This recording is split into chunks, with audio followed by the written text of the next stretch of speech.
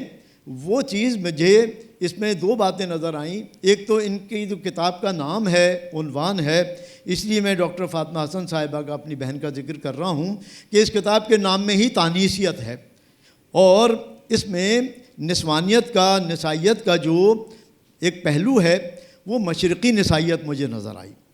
تو دھنک آنچل خود ایک ایسا استعارہ ہے کہ پروین شاکر نے شاید یہ کہا تھا کہ سامنے جس شخص کے ہنسنا بہت, سر کو اس کے سامنے ڈھکنا بہت.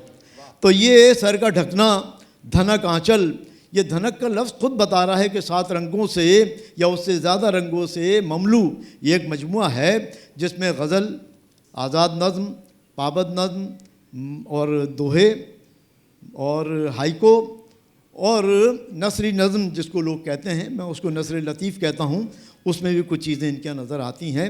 تو یہ اس کا تخصص ہے. اور تفحص یہ ہے اس میں اندر, تفحص میں چھان پھٹک کر کے انہوں نے لکھا. 25 سال سے زیادہ کوئی لکھے اور اس کو دبا کے بیٹھا رہے, سینے میں علم کو روکنا بھی بہت بڑا کمال ہوتا ہے.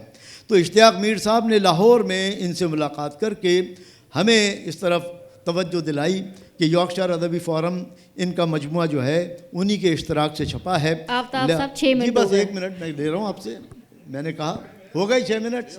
چلیں, تو بس آخری بات یہ ہے کہ اس کتاب کو آپ ضرور پڑھیں. اگر آپ کو اس میں ویریشن نظر نہ آئے تو میرا جو سر ہے وہ آرٹس کونسل کے مین دروازے پر رکھا ہوگا, وما علینا الا البلاغ.